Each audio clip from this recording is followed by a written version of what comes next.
మూడు శరములలో మారుతి శరమును అక్షకుమారుడు మారుతిపురమును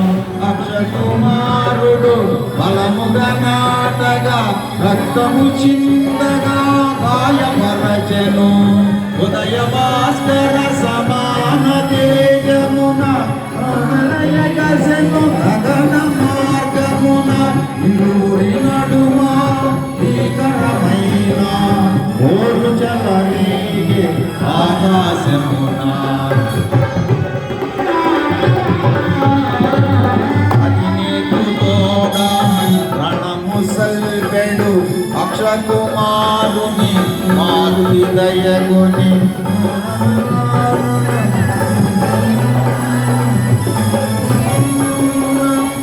నిగ్రహించుకొని